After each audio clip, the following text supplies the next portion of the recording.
Vazhdon Allahu dhul Gjelal në ajetin 28, yuridu Allahu an yukhaffifa ankum wa khuliqa al-insanu da'ifa. Prap edhe një herë ajeti 28 konfirmon Allahu tebaraka wa taala dëshiron që t'ua lehtësoj barën juve, duke ditur se njeriu është i dopt. Allahu akbar.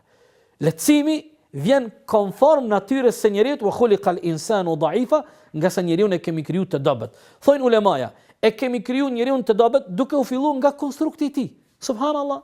Ne edhe nga vetvetja jonë se cilët po mendoj, i ka ndodhur një herë spaku në jetën e tij, është mirë, është i disponueshëm, është me shëndet, për një moment plagështohet, moliset, shtrihet, smuret dhe për një moment nuk e din sa është vetja.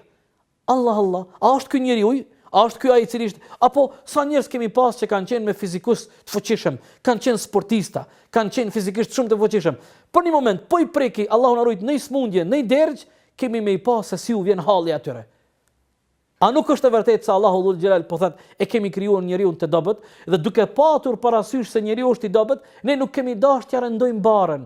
Prandaj wallahu yuridu an yukhaffifa ankum. Yuridu Allahu an yukhaffifa ankum. Allahu dëshiron që juve t'ua leton barën.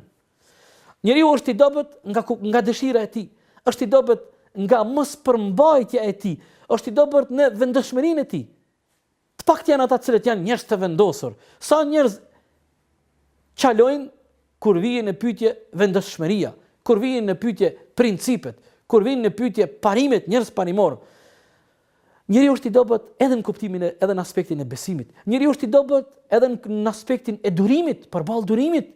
Nuk u reziston dot sprovave dhe problemeve që mund ta atakojnë atë në jetën e tij. Prandaj e vërtet është fjala e Allahut fuqiplot, wa khuliqa al-insanu da'ifa, e kemi krijuar njeriu të dobët dhe duke u nisur nga kjo premisë, Allahu thot ne dëshirojmë t'ia letojmë barën, duke e ditur se njeriu është i pafuqishëm.